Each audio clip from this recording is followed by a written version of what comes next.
Bien, vamos a proseguir con la revisión del examen. Nos tocaría la parte de la asocio. Normalmente yo hago la asocio a nivel de las columnas B, pero ya es cuestión de cómo quien decide hacerlo. Por ejemplo, que aprovecha mejor las estructuras de multiprocesador. Recordemos que los hilos de kernel son específicamente los que permiten aprovechar mejor lo que son las estructuras multiprocesador. Recordemos que los hilos de kernel son los que maneja directamente el sistema operativo. Luego wait y signal. Recordemos que wait y signal específicamente son las primitivas de los semáforos, como vamos a revisar dentro de un momento, dentro de unos momentos cuando veamos la parte número 3. Entonces básicamente envían señales al semáforo indicándole que tiene que detenerse o que tiene que continuar, pero eso lo vamos a ver más adelante. Esas específicamente son las primitivas relacionadas con semáforos. Comparten archivos, variables globales y pilas. Los que comparten archivos, variables globales y pilas, como habíamos visto también en su momento, eran específicamente los hilos. Método para controlar interbloqueos. Habíamos comentado en el curso, ¿verdad?, que existían varios métodos para controlar interbloqueos. Uno era muy parecido al de la base de datos, que era el checkpoint y el rollback. El checkpoint era que dejaba hasta un estado de consistente los procesos y a partir de ahí comenzaban a ejecutarse, pero podían devolverse por medio del rollback si había una inconsistencia o alguno de los recursos quedaba no disponible o bloqueado. Entonces podía hacerse un deshacer, básicamente eso es un rollback. El cambio de contexto es más sencillo que en un proceso normal. Cuando hablamos del cambio más sencillo es cuando estamos hablando de los hilos, de los usuarios específicamente.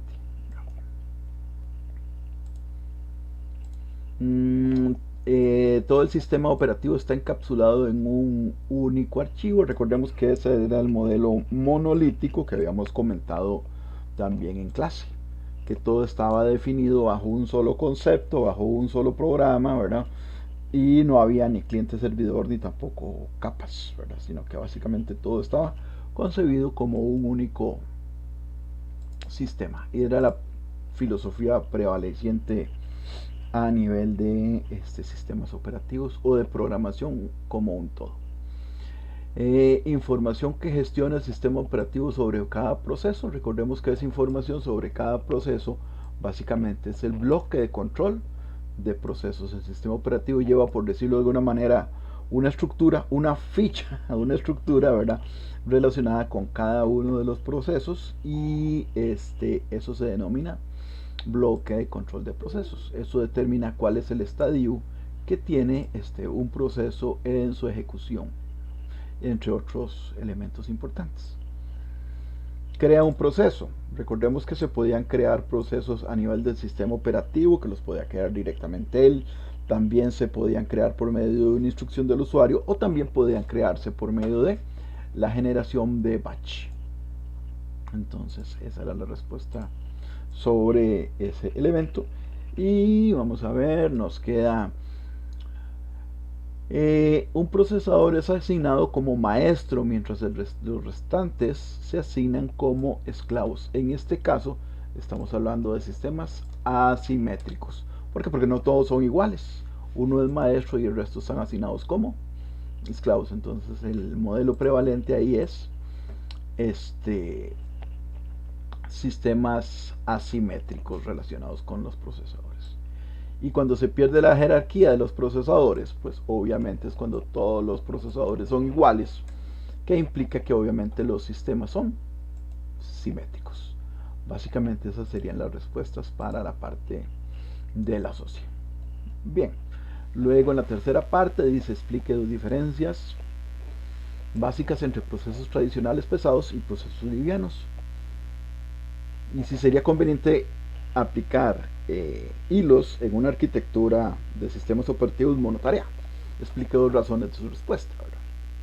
Bien, podemos tener varias diferencias entre procesos pesados y procesos livianos. Número 1, los procesos pesados son creados por eventos, como vimos, el sistema operativo propiamente, requerimientos del usuario, instrucciones batch, esos crean procesos pesados.